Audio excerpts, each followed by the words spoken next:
I was doing a great job. I loved what I did, and I was very successful at what I was doing, but something was missing.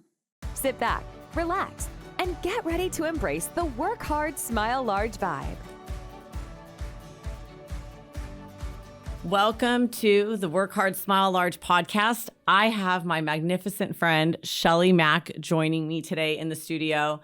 And we have so much to share with you about how we actually met because it's super unique. And then also talk about her life's journey and her goals and dreams. So Shelley, thank you so much for joining me today. Oh my goodness. Thank you. The pleasure is going to be all mine, I'm sure. Yeah. Let's tell them a little bit about you. Where are you from? Gosh, well, exactly. It's like, where do I start? Well, if you're listening to my voice, you can tell that I'm not from here. I'm originally from New Zealand, born and raised.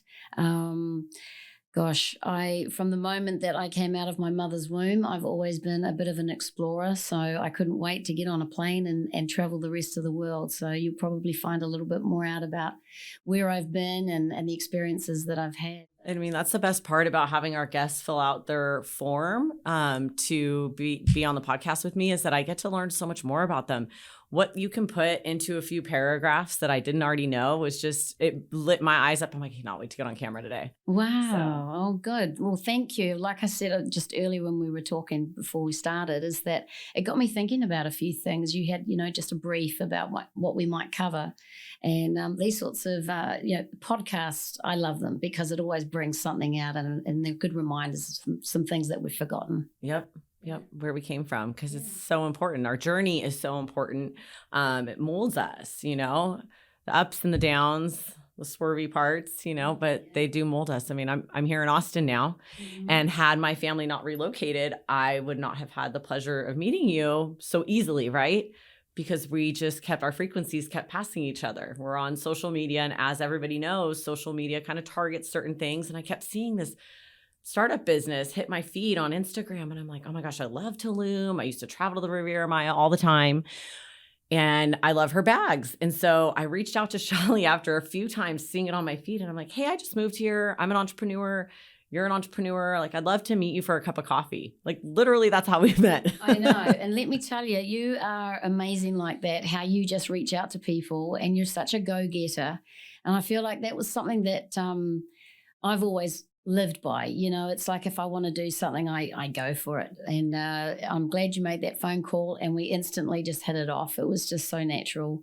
And I think being, both of us, I think for you, California, kind of, it reminds me of home, New Zealand.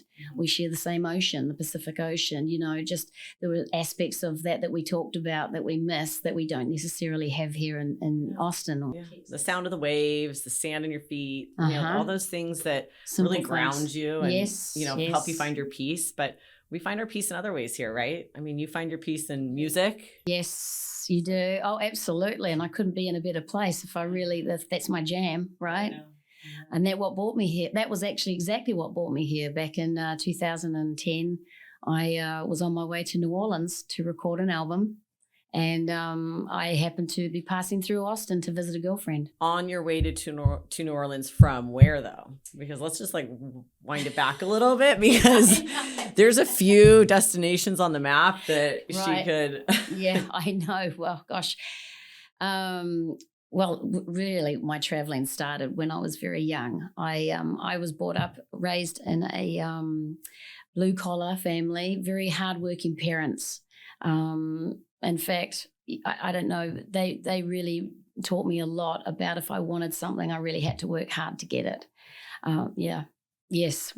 Hence, I love this. Work hard, smile large. That's been pretty much my entire life. It's like I know pretty much everything that I've ever done. It's never just come to me. It's something that I've really had to work hard, but it's usually something that's a little bit outside the box. You know what I mean? Yep. It's not just falling into something. You've had to learn to get uncomfortable, get comfortable being uncomfortable. Many, many times. And I started that at the young age of 16, 17, when I came home from high school one day, and I had been part of a discussion at school about doing students abroad, like traveling overseas and studying for a year.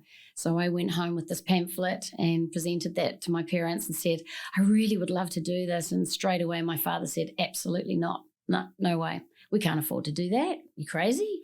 It's so similar to my college story because I was a first generation college graduate. And while I was at Arizona State University in studying for my undergraduate degree, my friends were studying abroad. And I was like, Mom, Dad, I would love to do this. Like, I want to perfect my Spanish. I think it'd be so great. I don't want to do it in Mexico. We've traveled to Mexico a lot. I want to go to Spain and learn proper Spanish. Right. And they're like, no. And so I worked my way through college. They didn't understand. They just wanted me to stay super focused. I worked. I got grants, in-state or out-of-state grants to pay for my tuition. I finished my credits early. I got reduced rent because of my grades, and I just kind of blazed through college. But when it was done, I looked at all the money I had saved nannying full-time for a family in Scottsdale, and I said, I'm sending myself abroad. Like, I have to check this off my list before I start my life. And graduating college, you're at that point of like stepping that next step into adulthood and a career. And at that time, I wanted to be an educator. And so, I sent myself to Spain. Yeah. Well, I mean, very similar deal. I knew that, I had to really just break away from, I think, where my path was going to go, and that was one thing I wanted to try. It was scary as hell. I ended up going to Japan, of all places. I had friends that were going to America and Europe and all these really cool places. And I just thought, and I don't know where this came from, at such an early age, but I felt like I needed to experience something incredibly different, something maybe that I would never get the opportunity to do again. So I did not realize really, truly what I was putting myself into, like this was really a very, very different culture. Yep.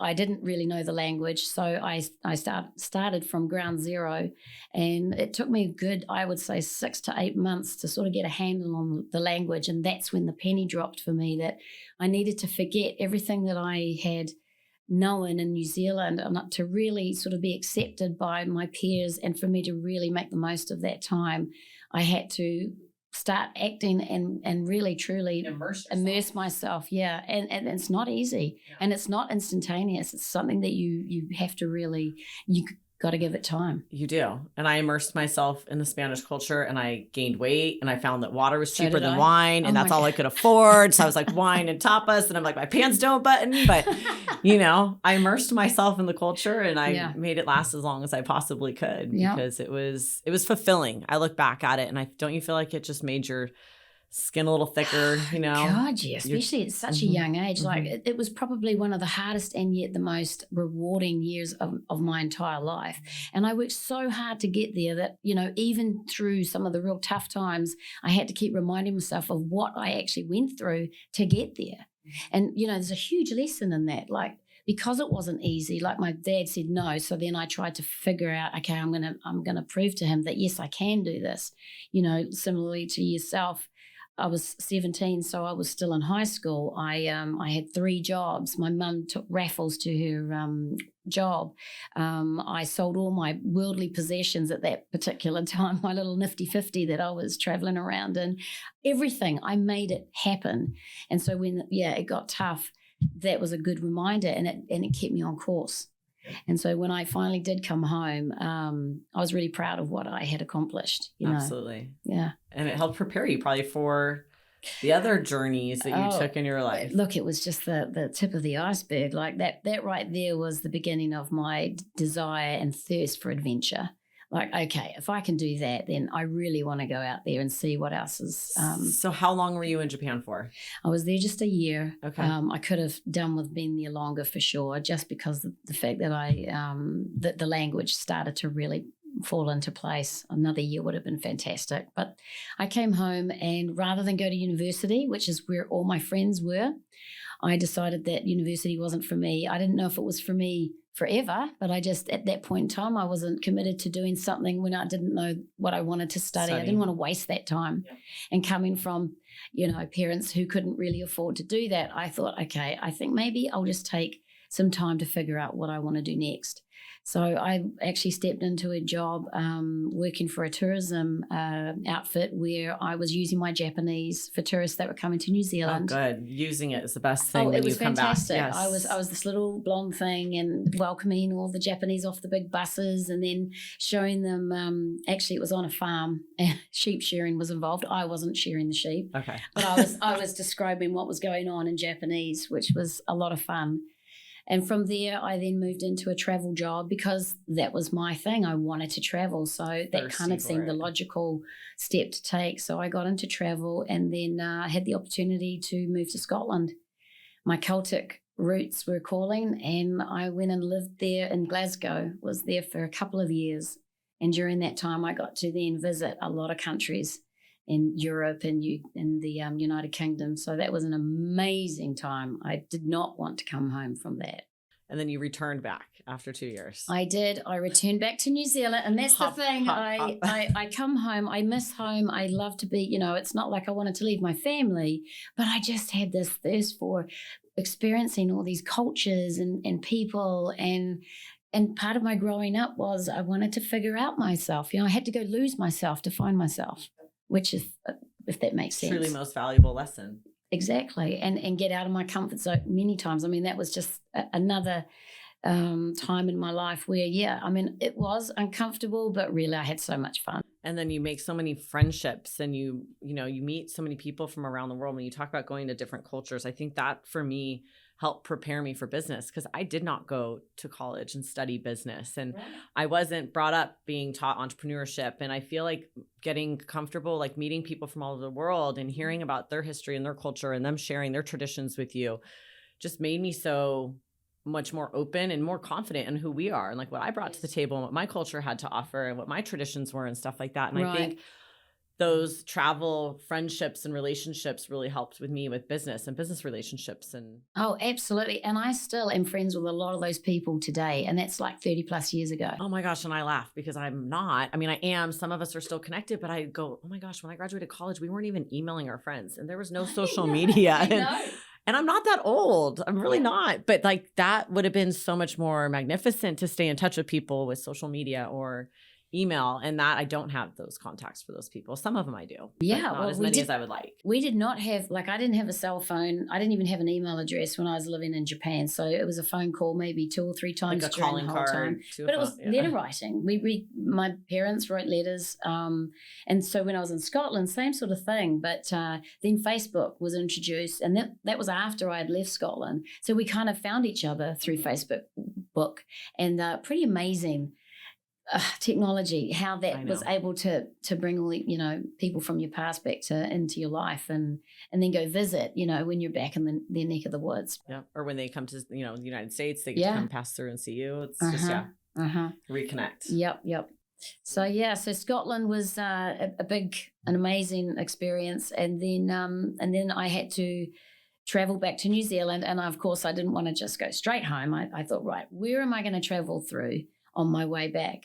And I knew the Middle East was one of those places. Another place that I thought, I might not get back to the Middle East and East Africa. So oh my gosh, I can't even begin to tell you how amazing that trip was.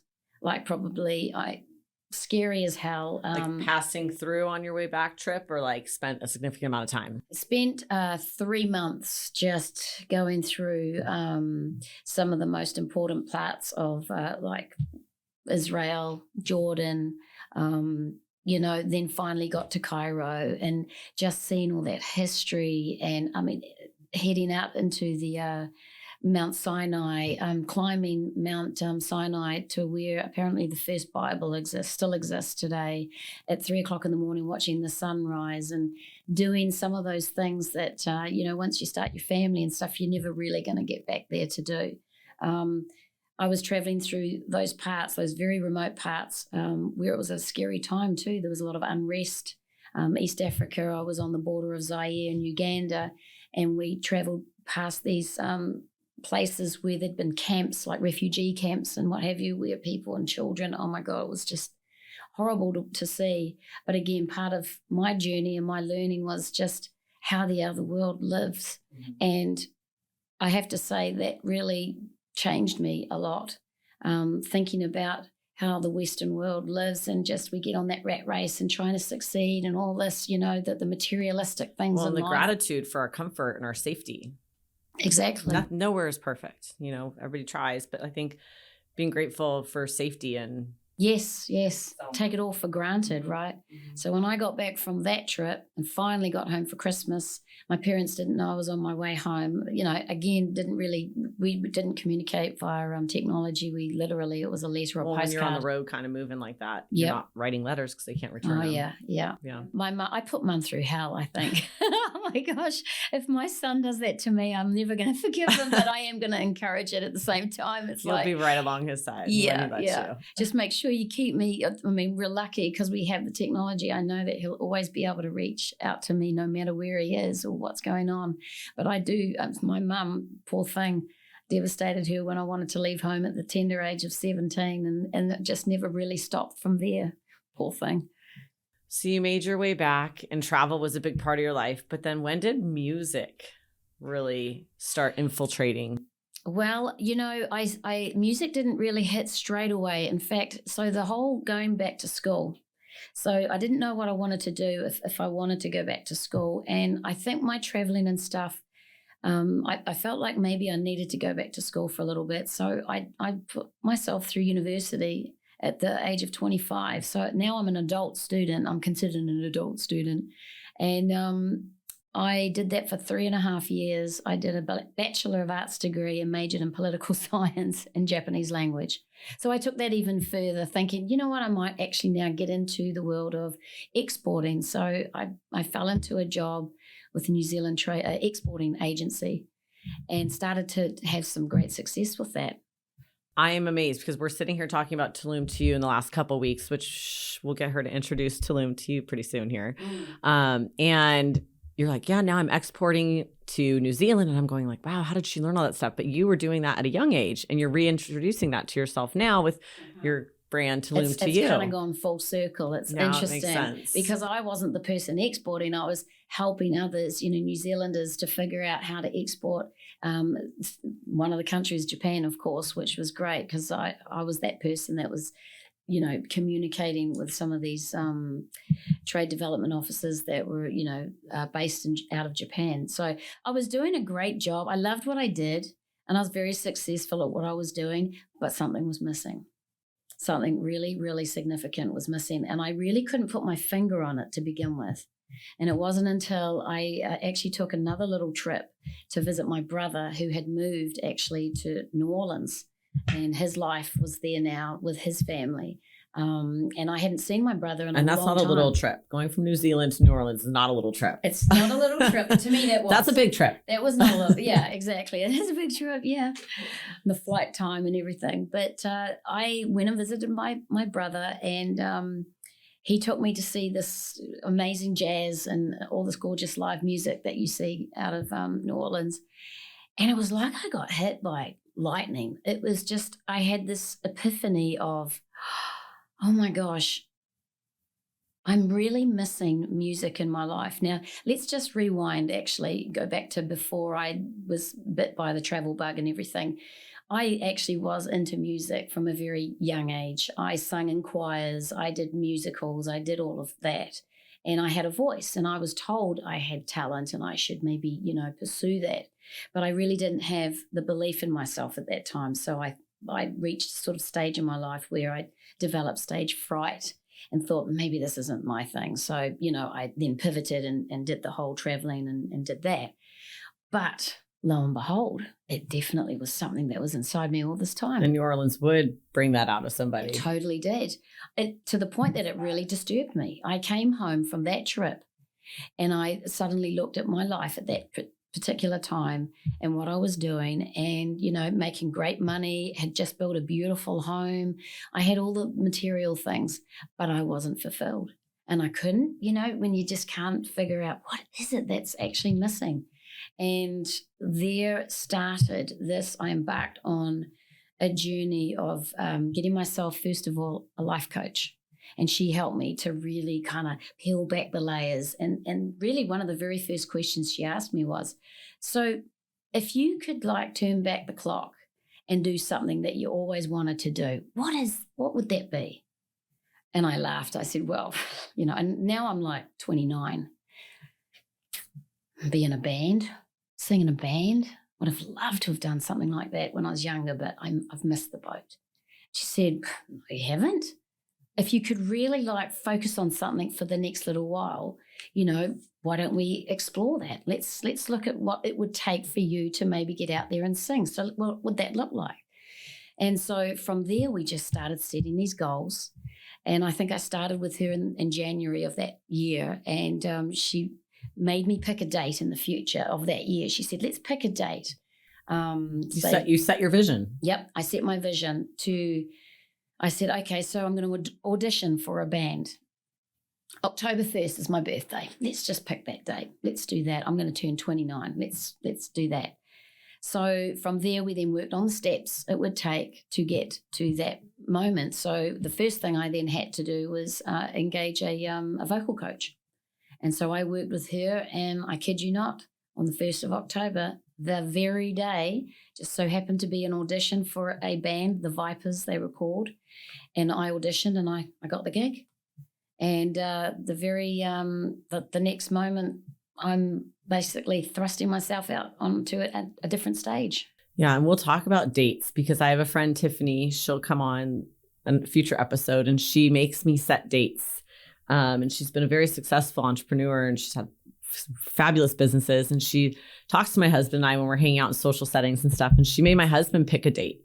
I'm not allowed to tell anybody what that date is, but the power of picking a date and setting your vision on that date and that goal and putting that date somewhere visible is super powerful. Oh my gosh. Like time and time again, for me, it's kind of all or nothing. I got to have something to work towards.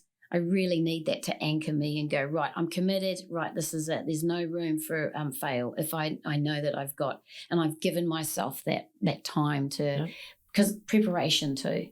Like I'm a stickler for preparation. I gotta allow myself the time to know that I can own it. Yeah. You know what I mean? Like I don't like giving myself like just enough time to of course, setting yourself goals that are scary, that's one thing. But I also always want to make sure that I give myself the time to be really, truly prepared. The steps that'll get you there. Yeah, yeah. And the training. Not vocal coach, the life coach taught me a lot. I can't say enough about life coaches. They are truly just amazing to help you, get through some of the roadblocks and banging that wall down, just chipping it away at it in a way that you feel like, okay, this is manageable, especially when you're working full time. And if you've maybe got a family. So when you were training or when you were, conditioning yourself for your October 1st date and goal, were you still working your other job? Yeah. Like, were you doing, so you were doing both as you led up to that. Oh, yeah. Yep, I was. And then once the music started to take off, I was very blessed. I was working with some of the best musicians in the country. I was reading what you put on your guest form, and I'm like, Elton John? And you had some big names. Yeah, well, that though, that took from putting myself out there, then started to write original music, recording an album, releasing it to radio. And then, we had this album launch and we invited all the big, decision makers in the industry to come to that. Yep, all of that. And one guy that happened to be at that particular launch was the promoter for Elton John. And he absolutely loved what he heard. He thought the songs were just so original, and he really was excited and approached me and my band and said, would you like to open for Elton John? You'll be the only act that will be opening for him on his one date in Wellington in this big stadium which held 40,000 people. So that was the launch of my music career. Well and truly was that, and didn't look back. No. Yeah, it was pretty amazing. I have some pretty important questions I like our guests to talk about, but I want you to kind of take what music has done for you in your life, because music's brought you a lot of different places, but it's helped you meet certain people in your life too. It has. It's so fun. It's ironic, actually, because what we're about to talk about is how I met my husband. And funnily enough, when I got into the music industry, I always swore I would never, ever date or marry somebody within the same industry. I felt like it needed to be a separate industry. And I don't know, it's funny. I had been asked out many times, I don't know if I can say this, the children are going to be listening to this. I don't know, but the rule of thumb was you never screw the crew. So it was just a no-go zone for me. But anyway, I happened to be, after I had opened for Elton, and very soon after I got the opportunity to open for Eric Clapton. And, it was amazing, the trajectory of where the band was going. But I have this thing where I get bored. I just felt like I needed to. Never. It's really bad. And I, after 6 or 7 years, which is a long time, that was a good chunk of time. I had put my heart and soul, sacrificed so much, put everything. I was married to this, right? And then I felt like I wanted to go further afield than just New Zealand. And so I kind of broke my band's heart by saying, look, let's just take a break. I don't know if this is forever, but I really want to go and explore and see what else is out there for me. So then I had connected with Hall & Oates band leader at the time and lead guitarist Shane Terrio, who was based out in New Orleans. And I reached out to him, wanted to record a very different album. This was something very different to what I had done in New Zealand. And so, but on my way to New Orleans, I was passing through Austin, good old Austin, Texas. I had a girlfriend who had been telling me for a long time that it's the music capital of the world. You've got to come to Austin. I want to show you what it's all about. So the very first night I arrived, and she took me out to see to a show, which happened to be my future husband's show, Rod Williams. That evening, my girlfriend, who can be unbelievably embarrassing at times, went up to Rod's manager and said, you've got an amazing Kiwi superstar in the house and you need to get her up on stage tonight. You need to get her up. And he's like, who the hell are you? And coming up to me and asking those sorts of questions, to making those demands and that. And I'm like, oh my God, Barbara, don't do that. Anyway, long story short, during his break, he was told that there was this girl from New Zealand who had opened for Elton and Eric and original performer, and would it be okay if I got up and just sang to his audience? And he's like, oh, it's pretty bolshy, pretty confident. Let's see what she's got. So he took his guitar off and handed it to me. Which is true Rod personality. Oh, absolutely. Wanted to test me. Like, let's see what this girl's got. And his strap was still fully in the length that was comfortable for him. He knew it would be a little too low for me because I'm a lot shorter than him. And he's like, oh, and it's also tuned in E flat, which if you're not a musician, what that is that for some people like my husband, had written songs in certain keys, and sometimes, you need to tune an instrument maybe half a step lower just because, you might be dealing with something where your voice can't handle some of the higher end of your high-end register. So anyway, it was tuned in E flat, and he's thinking this is going to be interesting. And I'm like, oh, yeah, I can sing in any key, and I'm fine with that. And he said, my band plays by ear, so they'll just play along with you, just, knock yourself out. So there I am, look like Joan Jett with the way that the guitar is sitting on me. And I just turned to the guys and I said, all right, well, this is one of my originals. Just, feel free to fall in, see what you can do. So I played about 2 or 3 songs of my own songs. And then I thought, right, I'm going to play a song that they all know. It was a Crowded House song, actually. I thought these guys will definitely know this. So we rocked that out. I was looking for him in the crowd because, this is his show, and I was already kind of embarrassed by the whole way that I ended up on his stage. So then I called out for him. I said, hey, Rod, if you're, anywhere near the stage, come back up. So then he eventually made his way up to the stage, and I handed him his guitar and I said, thank you so much for being so gracious and allowing me to get up and sing to your audience. And he said, where are you going? He said, you stay right there. He said, you know how to play tambourine. He said, why don't you stay up for a couple of songs and, just play some backing vocals, sing some backing vocals. So I did. He played one of his own original songs that I'd never heard of. And I started singing. I picked up on it pretty quick and was up there for a couple of songs. And then eventually I thought I better get back down to my girlfriend. I don't want to leave her on her own. And that's how we met. So left quite the impression. And the chemistry was instantaneous. It literally was, immediate. So did you make it to New Orleans? You know what? I had no choice. I had to make it to New Orleans. A few days later, I had to go to New York first and then New Orleans. So everything was already in place and there was no way I could miss my meetings. But while I was in New Orleans for that 5 weeks that I was recording, I was talking on the phone. It was like old school dating. We talked on the phone every day and we got to know each other. It was a really beautiful way of really just figuring some stuff out over the telephone. It was lovely. Beautiful. And now it's how many years later? We're 13 years later. 13 years later. Yeah. And a son. And a 9-year-old. Yes. So blessed. And, my life's motto has always been that it's never too late, really just, and I've seen this in my life many times where I've sort of thought maybe it's too late, but, I was told I was going to head into early menopause at the age of 40, 41. And I thought, okay, well, I'm going to accept maybe that is just the way it is. And then lo and behold, a $70 bar tab changed that. And I've never heard of that before. That is no, awesome. I'm just kidding. Because bar tabs were $70. Yeah, back then, right? 9 years ago, 10 years ago. Not anymore. Yeah, no, I'm just kidding. But we fell pregnant and we were both really surprised. It took us by surprise and it was just the most beautiful gift and the best production yet for the pair of us that have produced many songs together and individually, but our greatest production yet.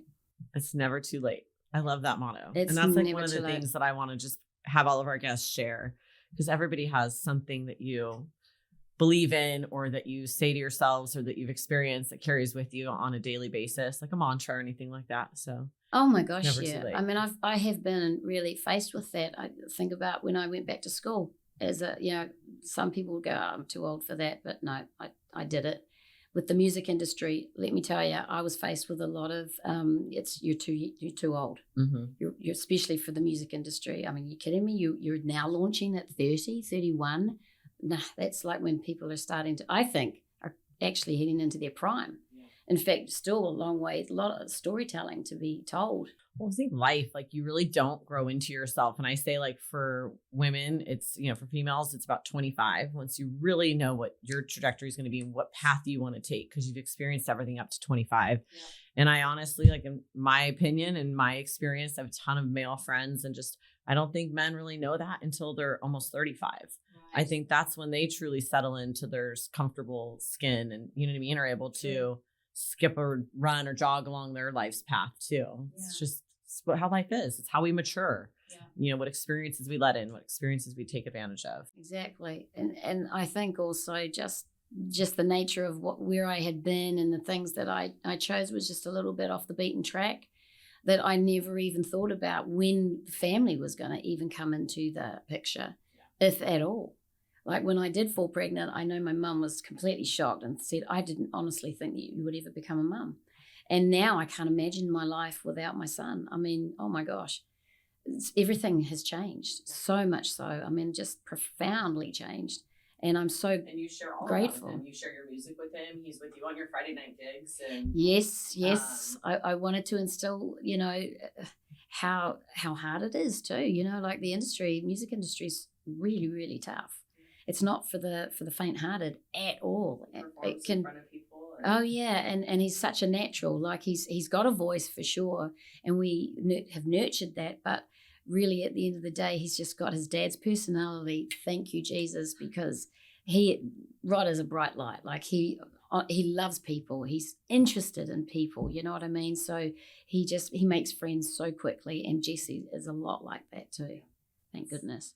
And it's good. And that's what I want Work Hard, Smile Large to be able to do for all of our youth ambassadors. I want them to be able to talk about the hard work and the things that they're doing that make them smile and that they're yearning for, wanting to learn more about. And so they can learn to collaborate with each other and build each other up and support each other. And I know Jessie was at, the woodshed with my daughters, and they've all had different, experiences there and stuff like that, and been coached up, and, It's been amazing to be in a community where we have, at our fingertips, such an amazing, like the musician woodship has been phenomenal for us as a family too. And then also sharing that with the rest of the community. Like, we are not insular with what we have here. We really want to try and make a difference. Yeah. And the singing and the music changed my daughter's life when we first moved here.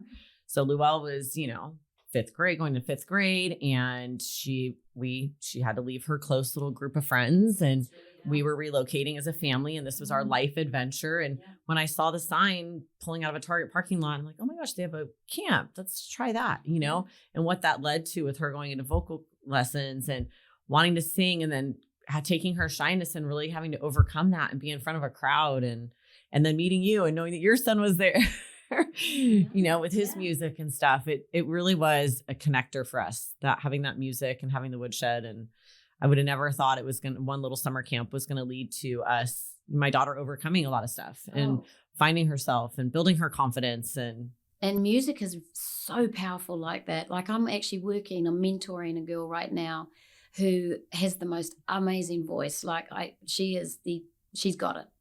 But unfortunately, she just shuts down. Like, when she performs, she's not allowed to allow herself to really shine and be vulnerable and really feel what she's, singing. And I feel a lot of teenagers, when they get to a certain age, especially girls, they are constantly like looking at, am I enough? Am I pretty enough? Am I talented enough? All those things just are constantly that they're running through their minds. And this girl in particular, I know she's got the goods, and I know she wants it really, really bad.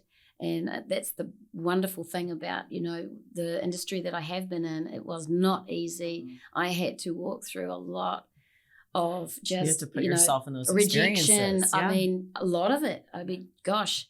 And as a woman, and that whole kind of, you're not sexy enough, you're not young enough. It's like, that's ridiculous. I've got the music. Let the audience, let the listener decide if I've got something to offer, And so it made me really, really tough. But yeah, working with these kids. Circumvent absolutely the naysayers.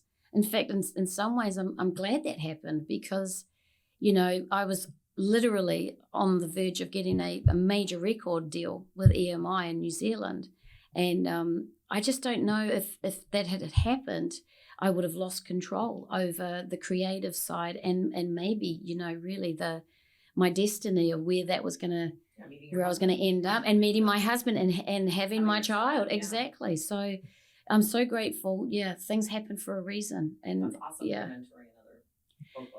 I have done over the years, and I love watching them. It doesn't just affect their music career. If they decide to pursue it, it spills into the rest of their lives. And I love seeing that. And I think it's a safe place for them to land and just be themselves. I mean, you're, like you have said, it's so great to have a life coach. I mean, having a music coach is a lot like that too, because music is so much of your life and your identity. Yep, 100%. And that fulfills me. So, and it's kind of, I guess, selfish in a way. I do that for them, but I get so much in return. So I've been so blessed in that regard. 100%. That's a lot of people who say, oh my gosh, you're always doing so much. I'm like, I would have it no other way. Yeah.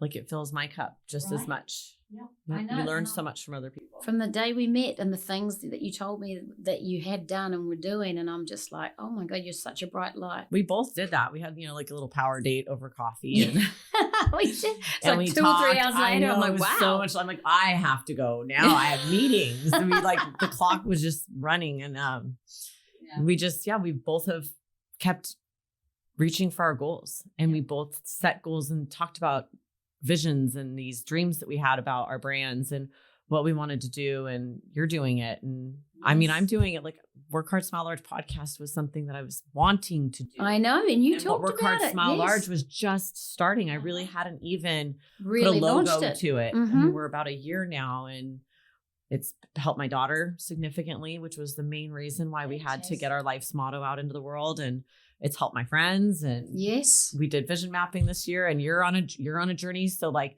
let's talk about your dreams and goals this year. Yeah. Well, I mean, let's just first of all talk about that whole vision board event that you put together and the speakers and everything about that, because it had been a while since I'd done anything like that. And it really excited me when you told me about it and what was going to happen. And I thought, okay, this is going to be really good for me, because I really do need to start evaluating where I'm at in my life and, thinking about setting. And I'm going to be super authentic right now about it, because we're moms, we have husbands, we have amazing partners. Like, our partners are our best friends.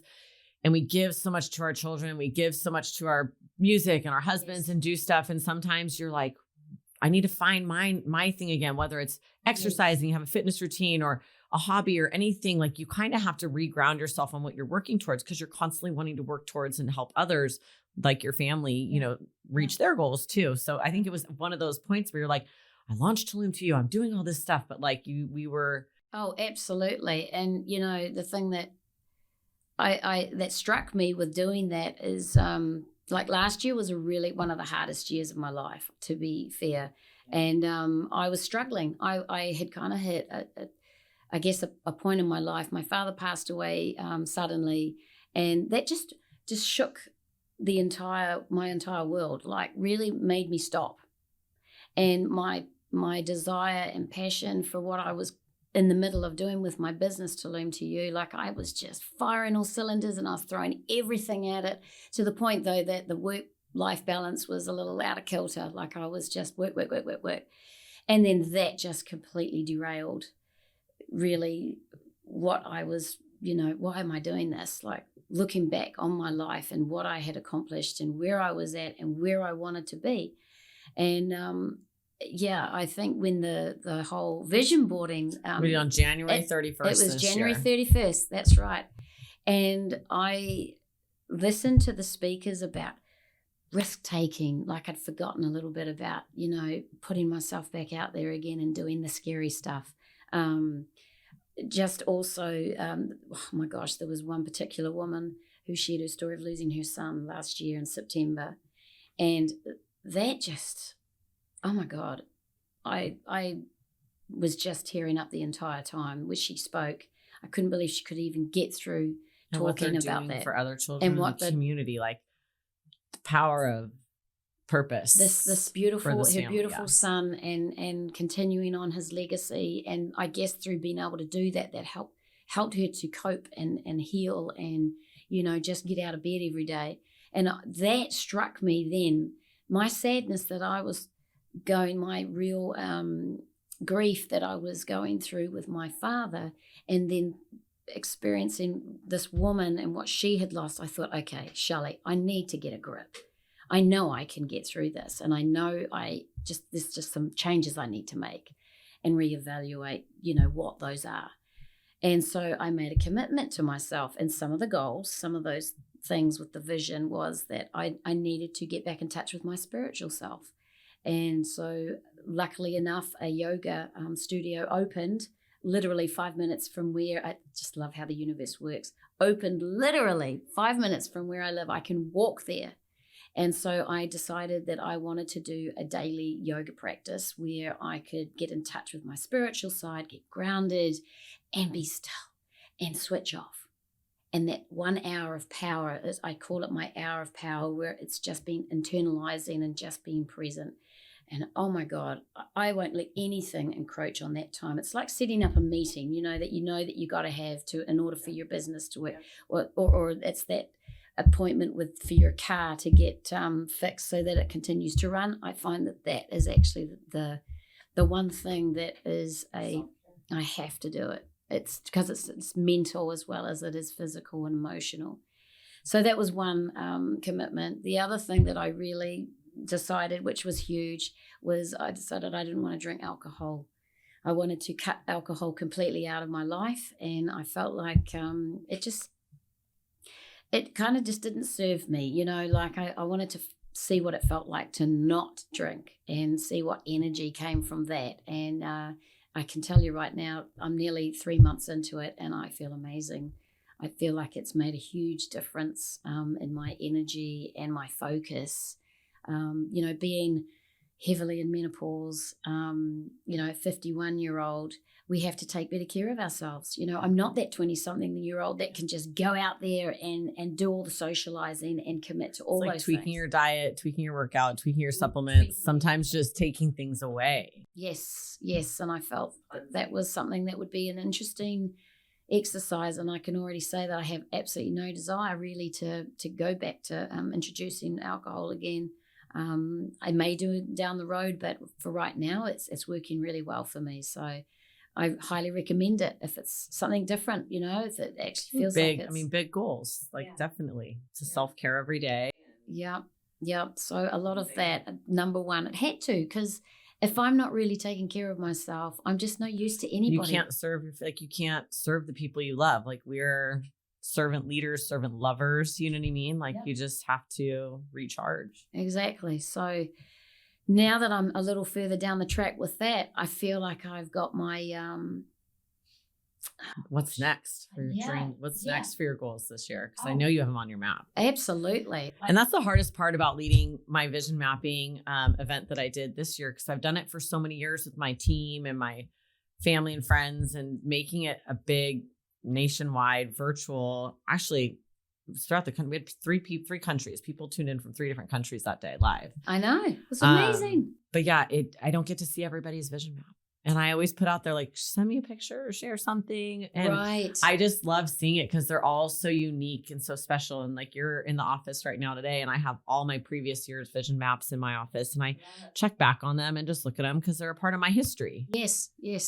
I'm going to do it every year. I'm going to absolutely commit to working through, okay, so what, tick off what I did, although and you can add to it. Oh, and you can add to it. I love also the visual aspect of it, where you have the pictures. I've got the pictures of where I'm, getting my zen back again, in order to, if I get that, then it's quality time with my family, 100% doing that, which I needed to make some changes there because I was just so heavily focused on work. Distracting yourself with work. Yeah. And honestly, it's a mindset. It's a real, you just got to shift.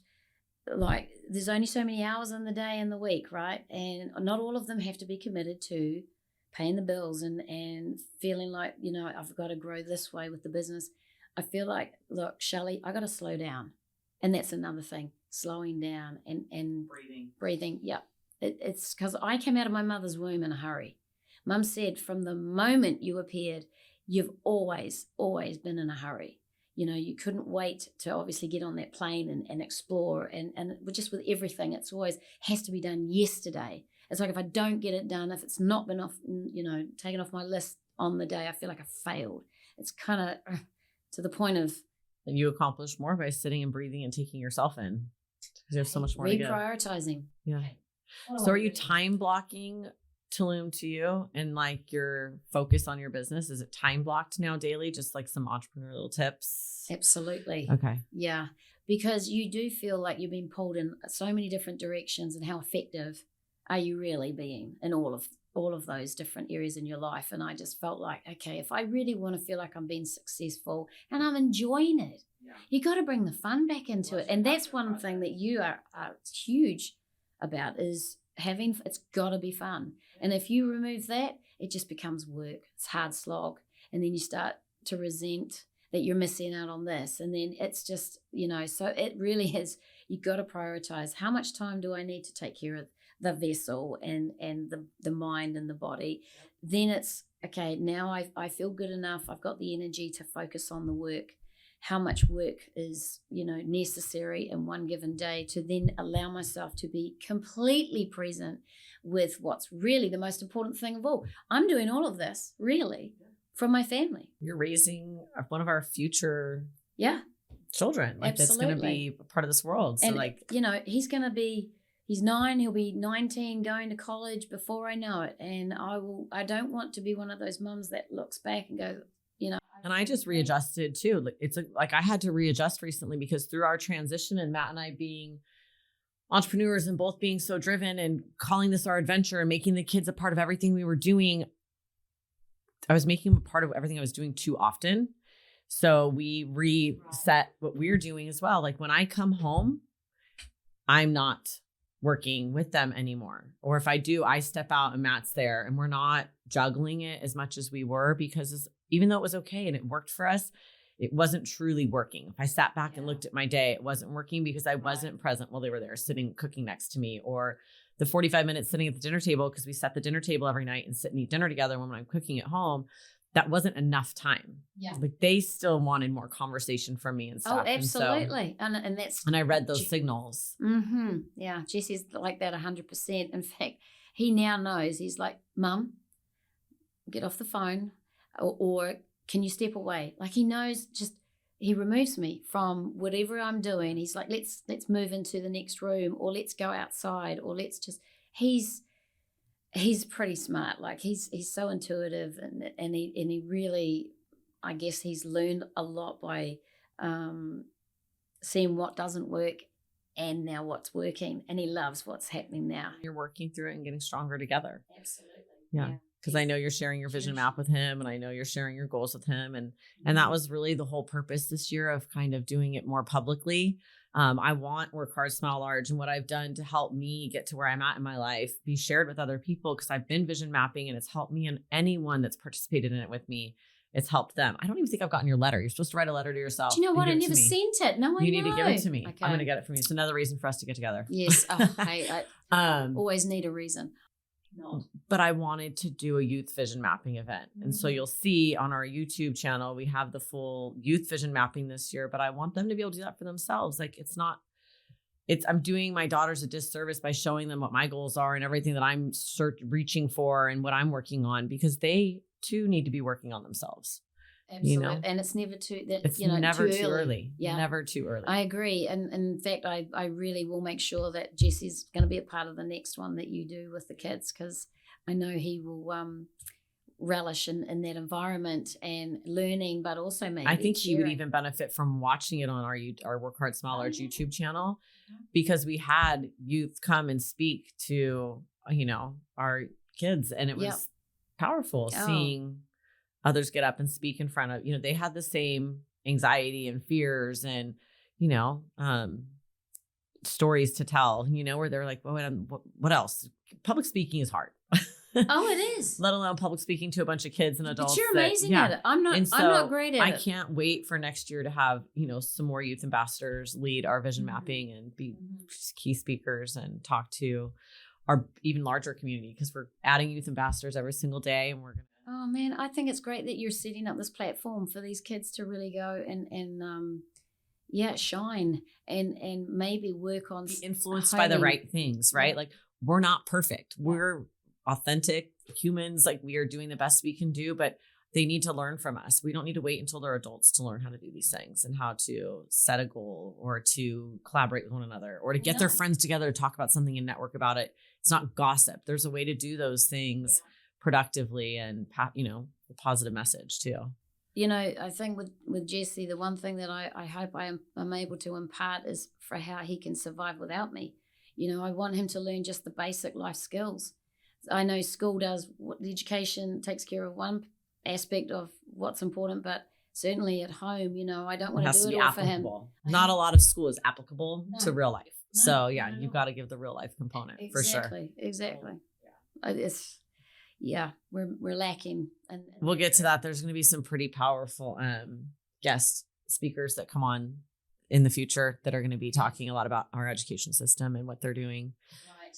So there's just amazing. So much change going on. I think COVID in particular, for all the horrible things that came out of that, there was some absolute necessary things that needed to shake up, the education system. Yep, for sure. Yeah. So I'm glad that happened. But going back to the kids and setting those goals and visions and what have you, Jesse, I definitely, I'm excited to see what comes out of that when he does that maybe next year or even and they like you say, they really reach in and think about themselves and where they want to be or who they are. And that's kind of really powerful. What do you want your legacy to be? I mean, you've already done so much, but what do you want your legacy to be? I really thought about that because you did warn me. You said, like, this is going to be something that I might I know, ask I don't you. like catching people off guard. Well, because it's such a big question. And it's different for every single person. So it's huge. I want everyone and it to took hear. me a couple of days to really think about it and really honestly know how to answer that. I think by just leading by example. So everything I have done in my past and what I'm doing today and what I hopefully continue to do in the future is that I hope my child, Jesse in particular, because really it is about my legacy for him, is that he will embrace and love. Mum was, she had a thirst for adventure and experiences. And that's hopefully something that spills into what he is, has that desire for wanting to go out there and seek. And even when it's really scary, and give everything a really good shot. I honestly just always didn't allow things to stop me from trying something really scary. And I hope that my legacy of the things that I have accomplished in my life in music and all that sort of thing is something that really carries on into, Jesse's world when he's old enough and starts to think about what did Mum do in this situation. And speaking of music, well, the most powerful gift that I could leave behind, like well after I'm gone, my storytelling through my songs that I have written about, my beautiful love song for his dad is there. We'll always have that to listen to. What's the title of this song? Two Worlds Collided, which, was the very first love song I'd ever written for anyone. I wrote another song, just trying to think, Life is Beautiful. Through, some of the worst things that can happen in life, sometimes we just have to remember just the little things that make our life beautiful. I'm glad that my son will have that when I'm long gone, that he can listen and feel like I'm still in the room. That's the powerful thing about music, is that, I listen to Elvis Presley, for example, or Olivia Newton-John, who passed away last year, who was a huge influence for me. But every time I hear her voice, it's like she's right there with me. And I love that. That's amazing. You'll be inspiring him. Yeah, exactly. eternity. Well, after I'm gone. And maybe reminding him it's never too late. Mm-hmm, and that. The other thing which I think is really huge for this whole legacy question, is that during COVID, Jesse's American passport expired, like a lot of people's passports expired. And we were one of those families that traveled through COVID. We went to Mexico when no one really was traveling. Unfortunately, his American passport expired. So I said to my husband, oh my gosh, I have been meaning to get Jesse's New Zealand citizenship and passport sorted. And here this opportunity presented itself, and I thought, wow, I'm going to see if I can get that sorted now so he can travel on that passport. So I rang the New Zealand Immigration and Passport Office, and I said, look, I've actually got an elderly father who still lives in New Zealand, and he's not well. That was my excuse for trying to get this passport expedited and his immigration stuff. And the guy was super friendly. He said, look, love, he said, just send me an email, send the, fill in the application form and just email it to me. Like, you would never, ever be able to do that here. And so I sent him an email, and I kid you not, 1 week later, opened up the envelope, and there was Jesse's New Zealand passport and this beautiful letter saying that he was a New Zealand citizen, which just, I burst into tears. And I thought, my job is done. My job is done. Her legacy.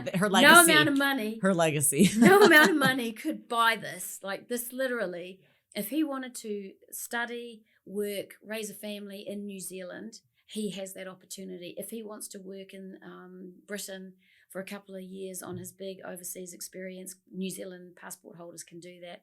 Like this is like the ticket to a lot of amazing things in his life. His future life adventure. Job is done. Thank you. Good job, Mom. Good job, Mom. I think Rod was jealous after that. He's like, oh, great. So how am I going to follow up with that? Yeah. He's going to have to keep his up to date here. Yeah, exactly. Don't let it expire. Exactly, yeah. Well, I'm super grateful for having you as part of my life. And we talk as often as we possibly can through all your Zen time and your music and everything. But Tulum to you. Yes. We got to get a little touch on Tulum to you, and you can go follow her at Tulum to you on Instagram. But yeah, I'm excited about that. It's a year. It's morphed into something far, far bigger than I had originally, thought. It was something that, seriously, my husband had spent many, many years down in the Yucatan Peninsula. His father started one of the first dive shops in that region in the 70s. And so my husband had been down diving, doing cave diving, just absolutely loves that whole region. And so, of course, when we got together, he wanted to share his sanctuary with me. And I immediately fell in love with Tulum being a place that just represented, it touched on all of the places that I had visited throughout my life. So where I came from, New Zealand, like that whole, just the greenery and the ocean, the jungle, the Zen. Tulum's a pretty unique place. It's a very unique place. You've got a little bit of, I feel like it's Bali meets Japan meets, the south of France. I mean, it really is quite a unique place. So I consequently had spent a lot of time over the years with my husband. And every time I came back, I would come home with these trinkets or these gorgeous little outfits or jewelry or any of those sorts of things. And I'd end up on stage performing. And more often than not, I would be asked, where can I buy that stuff? And so eventually I thought, well, maybe I should start putting, a collection together and maybe selling it.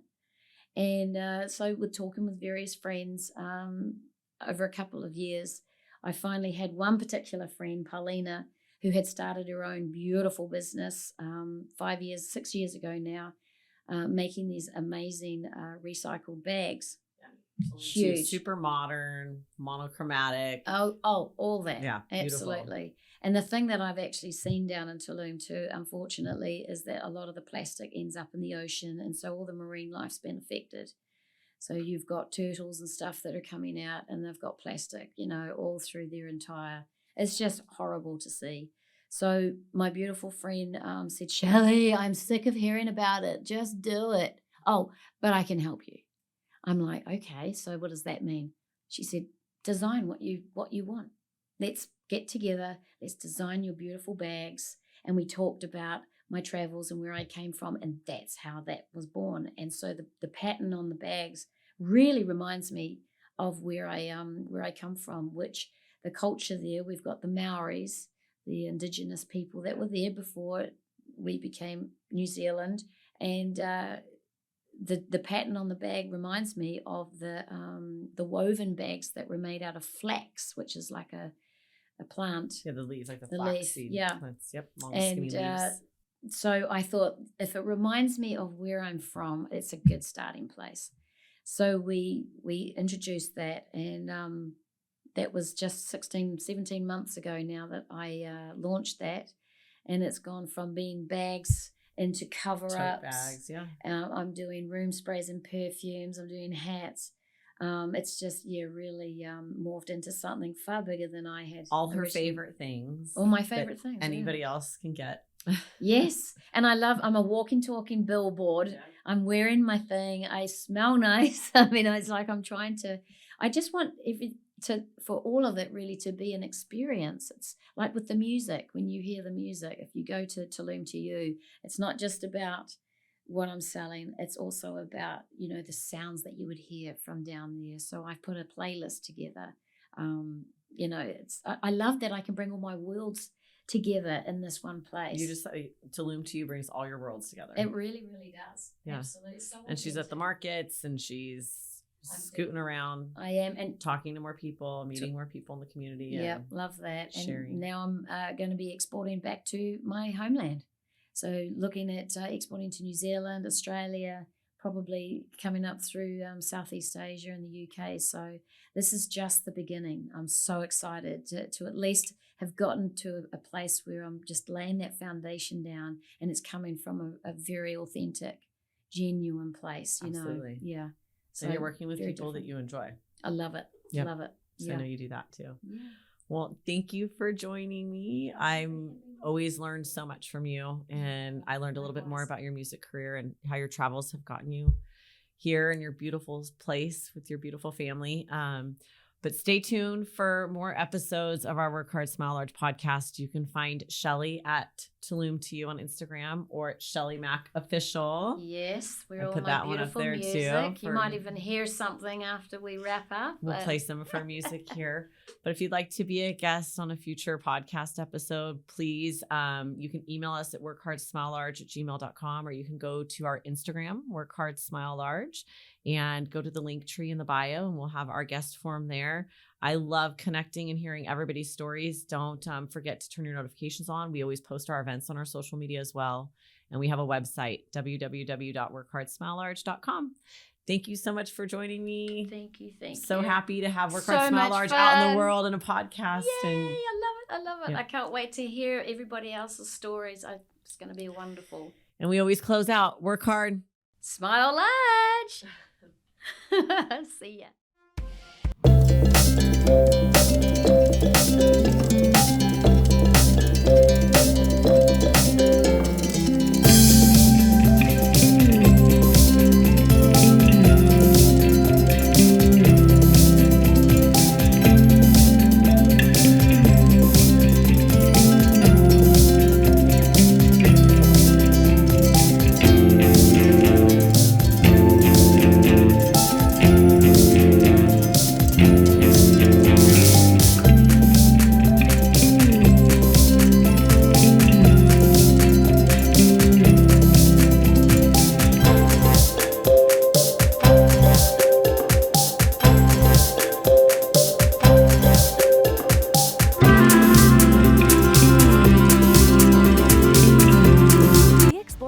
Of hard work and the power of positivity in our daily lives.